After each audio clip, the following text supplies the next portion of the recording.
The question is what we do now, Karen said. We pay, said Mrs. Chen, who had arrived during Linda's apology. We pay because we don't have a choice. Some people don't have the money, Dave pointed out. Then we figure out payment plans or loans or, Mrs. Chen shrugged, we get creative. But we don't pretend this isn't happening. Carrie looked around her living room at the faces of her neighbors, people she'd argued with, sent violation notices to, butted heads with over parking spaces and noise complaints, and a dozen other petty disputes.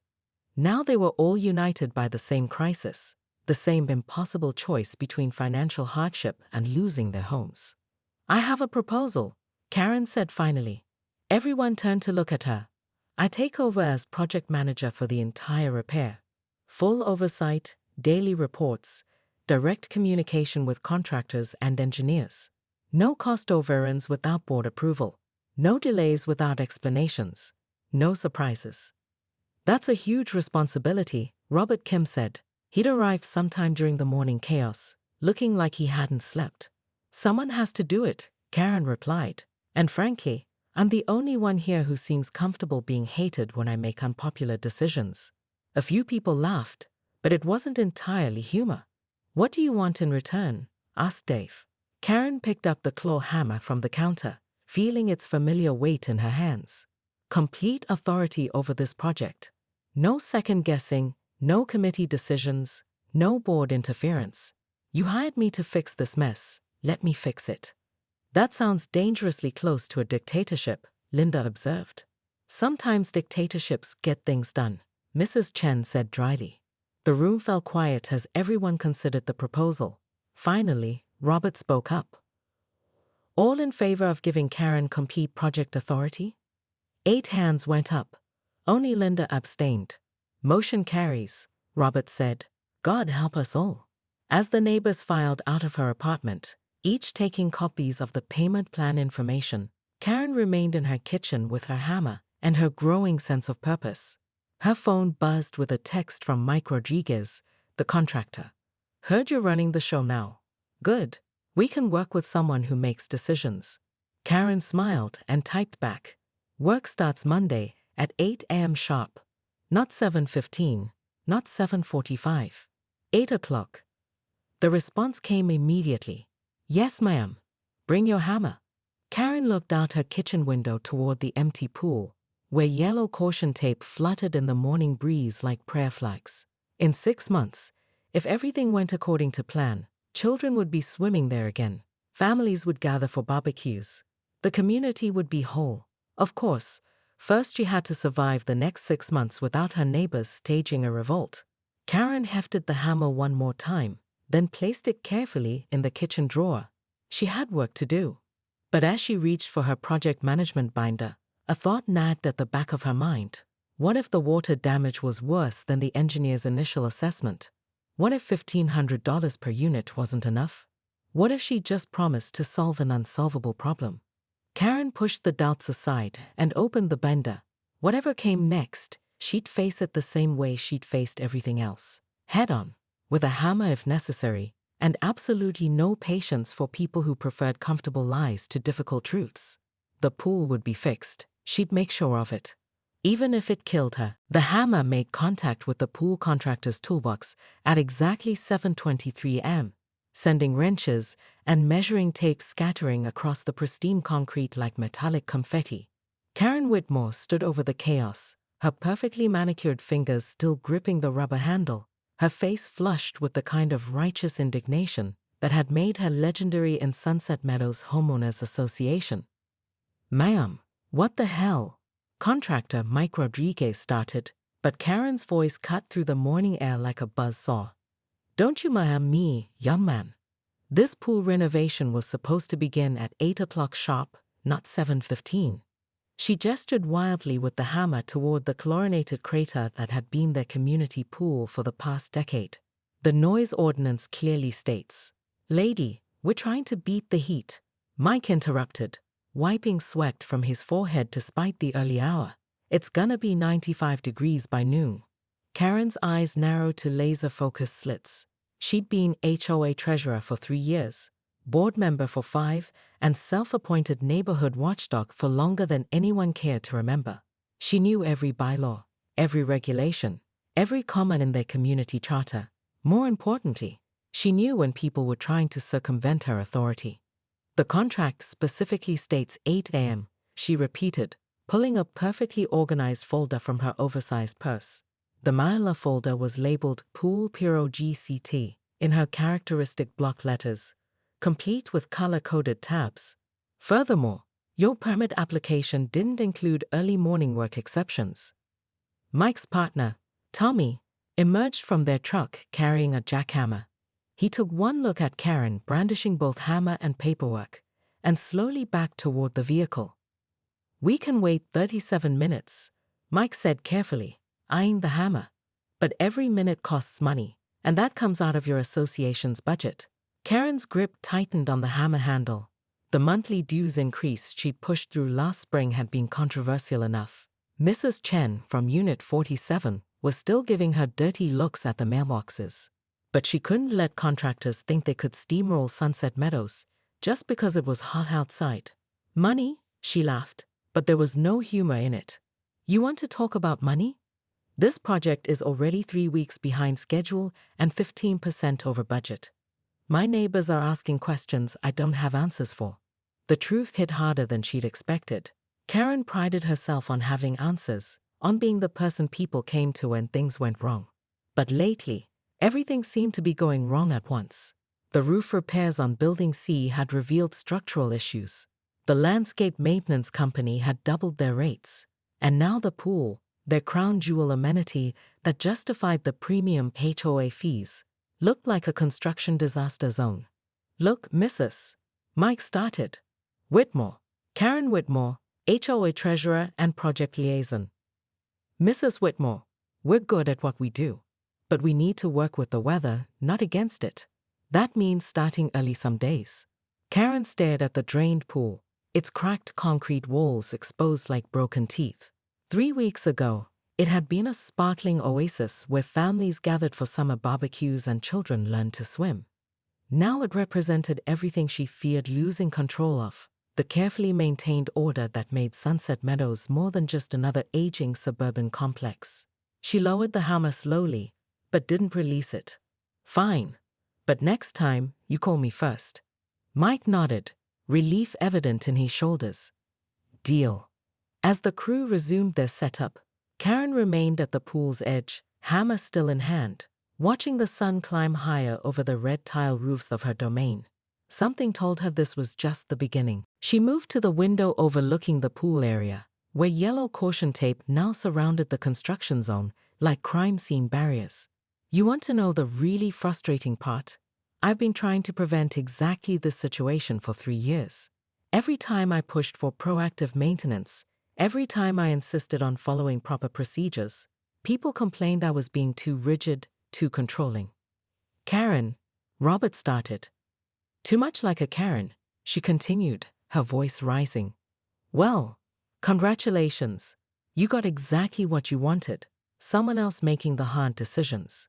Except now, the decisions are a lot harder and a lot more expensive."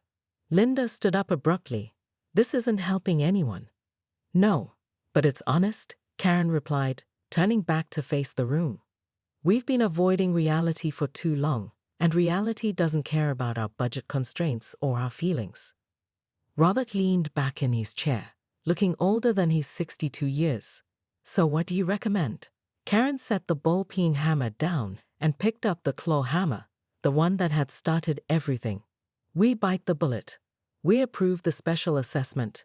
We communicate honestly with the homeowners about what went wrong and why, and we fix this properly so it doesn't happen again." "People are going to be furious," Jim warned. "People are already furious," Karen pointed out. "At least this way, they'll have something to be furious about." The board voted 3-2 in favor of the special assessment, with Linda and Jim dissenting. As the meeting broke up, Karen remained seated, still holding the claw hammer. "You know this is going to get ugly," Robert said as the others filed out. Karen looked down at the hammer in her hands, the tool that had somehow become her symbol of resistance against chaos and decay. It was already ugly. We just couldn't see it from up here. Any regrets about hitting that toolbox this morning? Karen considered the question seriously. Without that moment of impulse, they might have gone weeks longer without discovering the water damage. The problem would have grown worse, more expensive, more dangerous.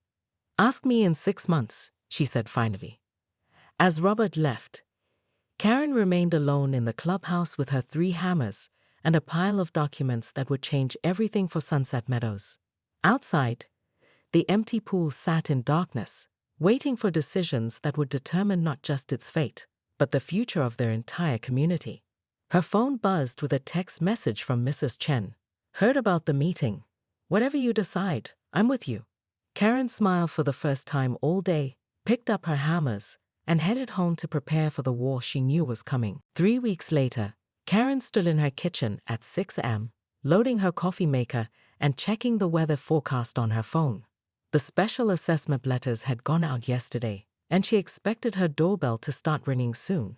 She prepared for this moment like a general planning a siege: extra coffee, printed FAQ sheets, and yes, the claw hammer sitting conspicuously on her kitchen counter. The first knock came at 6:47 a.m. Karen opened the door to find Dave Morrison from Unit 31, still in his bathrobe and holding the special assessment letter like it was a subpoena. $1,500? Dave's voice cracked on the number.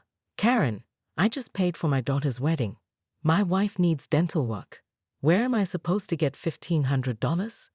Come in, Karen said quietly, stepping aside. Coffee? Dave followed her to the kitchen, his eyes immediately landing on the hammer, planning to beat some sense into people. Only if they asked nicely, Karen replied, pouring him a cup. Dave, I know this is hard, but look at this.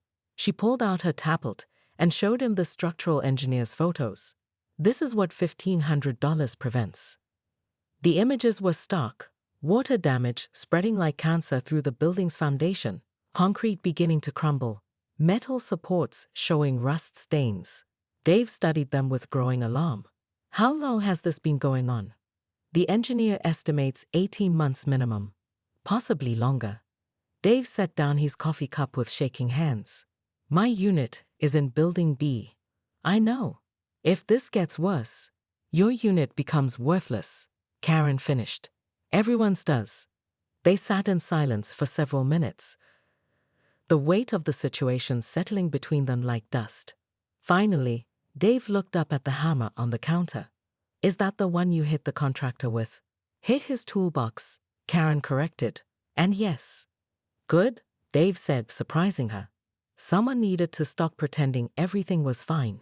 The doorbell rang again. Then again. By 9 a.m., Karen's living room looked like a community meeting, with 8 neighbors crowded around her coffee table, passing around the engineer's report and arguing in hushed, frustrated tones. The board should have caught this sooner, complained Mrs. Patterson. The board did catch it. Karen replied evenly. I've been requesting comprehensive maintenance inspections for 2 years. The votes were always no because of the cost.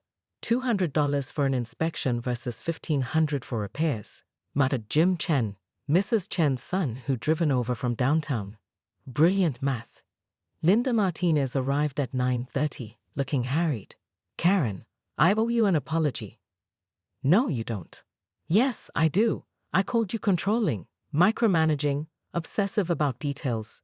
Linda trailed off, gesturing at the photos spread across the coffee table.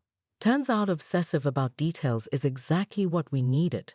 Karen felt something unexpected, vindication mixed with exhaustion. She'd spent 3 years being the bad guy, the person who said no to shortcuts and yes to unpopular maintenance expenses. Now everyone could see why.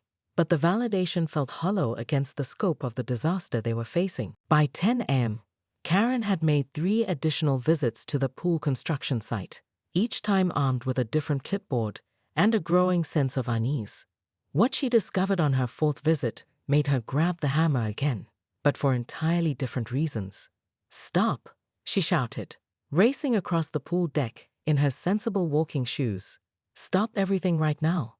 Mike looked up from where he was directing Tommy with the jackhammer. The concrete dust had created a chalky haze over the entire area, and the noise was tremendous. When he saw Karen's face, he signaled for quiet. "What's wrong now?" Mike asked, pulling off his safety goggles.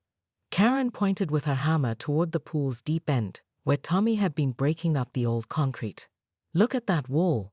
Look at the color difference." Mike squinted through the dust. Where Tommy had chipped away a section of the pool wall, the concrete underneath was noticeably darker and wet. "Ah, hell," Mike muttered. "Is that what I think it is?" Karen demanded. "Depends what you think it is." "Water. That's groundwater seepage." Karen's voice rose with each word. "The pool has been leaking into the foundation this entire time." Mike approached the damaged wall and ran his fingers along the exposed concrete. Water immediately seeped through, creating muddy rivulets down to the pool floor. He exchanged a look with Tommy that Karen recognized immediately, the look of men realizing they were in over their heads. "How bad is it?" Karen asked, though she dreaded the answer. "Won't know until we expose more of the wall," Mike admitted. "But if there's been ongoing leakage..." Karen's mind raced through the implications. The building's foundation, the structural integrity, the insurance claims, the special assessments she'd have to propose to the board, the revolt from homeowners who were already struggling with increased dues.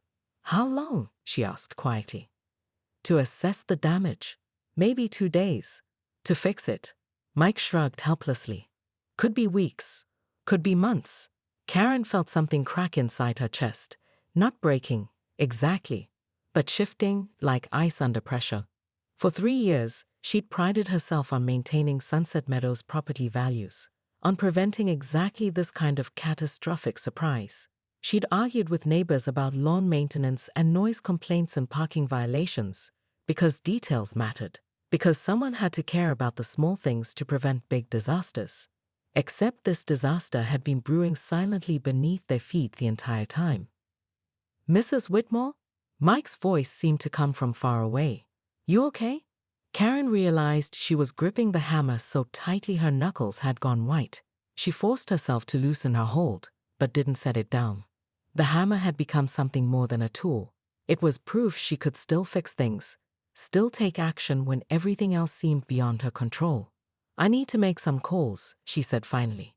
"The insurance company." The insurance company, the city inspector, the HOA attorney, and... Karen paused, calculating the political fallout. "The board of directors." Mike winced. "That sounds expensive." "Everything's expensive," Karen replied, "but ignoring problems doesn't make them cheaper." As she walked back toward her unit, Karen's phone started ringing. Mrs. Chen's name appeared on the screen, probably calling to complain about the construction noise. Karen almost declined the call, then answered it anyway. "Karen, what's all this banging about?" Mrs. Chen's voice was sharp with annoyance. "My grandson is visiting, and he can't take his nap with all this racket." "We've hit a complication with the pool project," Karen said carefully. "What kind of complication?" Karen looked back at the construction site, where Mike and Tommy were now taking photographs of the water damage. The morning sun reflected off the puddles forming in the empty pool, creating fractured patterns of light and shadow. "The expensive kind," Karen said finally. The line went quiet for a long moment. "How expensive?" Mrs. Chen asked, and Karen heard the fear that had been lurking in her own voice. "I don't know yet, but I'm going to find out." As she hung up, Karen realized she was still carrying the hammer. She looked down at it, this ridiculous tool that had somehow become her weapon of choice in a battle she was only beginning to understand. Her phone rang again. This time it was Board President Robert Kim. Karen took a deep breath and answered, hammer still in hand. The emergency board meeting convened at 7 p.m. in the community clubhouse, and Karen arrived 15 minutes early with 3 different hammers laid out on the conference table like evidence in a trial. The original claw hammer from the morning's confrontation sat beside a rubber mallet, and a small ball-peen hammer she'd retrieved from her late husband's tool collection. "Karen, what's with the hardware store display?" asked Robert Kim as he entered with the other board members trailing behind him. "Visual aids," Karen replied, not looking up from the stack of documents she was organizing. Insurance estimates, structural engineering reports, contractor bids, all the paper evidence of their mounting crisis. People understand hammers. Board Secretary Linda Martinez took her usual seat across from Karen, eyeing the tools warily. Are you planning to assault someone with those? Only if they deserve it, Karen muttered, then caught herself. Sorry, it's been a challenging day. That was an understatement. After discovering the water damage, Karen had spent 8 hours on the phone with various experts, each conversation more expensive than the last. The structural engineer's preliminary assessment alone had cost $1,200, and his news was worse than she'd feared. Robert called the meeting to order as the last board member, Treasurer Jim Walsh, hurried in with coffee-stained papers. All right, Karen, Robert said. Tell us how bad it is. Karen stood and picked up the rubber mallet, weighing it in her hands. The pool has been leaking for approximately 18 months. The damage extends to the foundation of Building B, and potentially Building A. Conservative repair estimate is $85,000. The silence that followed was broken only by Linda's sharp intake of breath. Conservative? Jim finally asked. If we're lucky and there's no additional structural damage, Karen confirmed. If we're unlucky. She set down the mallet and picked up the ball-peen hammer. $130,000. Where exactly are we supposed to get that kind of money? Robert's voice was strained. Karen had been dreading this question all day. Special assessment. Every unit pays approximately $1,500 immediately, then monthly payments for 18 months. People can't afford that, Linda said immediately. Mrs. Patterson just lost her job. The Johnsons are already behind on their regular dues. You're talking about pricing people out of their own homes. And what's the alternative? Karen asked, her grip tightening on the hammer handle. Let the foundation continue deteriorating until Building B becomes uninhabitable. Watch our property values collapse when word gets out about structural damage? There has to be another way, Jim insisted. Karen laughed, but there was no humor in it. I spent 8 hours today looking for another way. The insurance company says it's a maintenance issue, not covered. The city won't approve any temporary fixes. The contractors won't work without payment guarantees.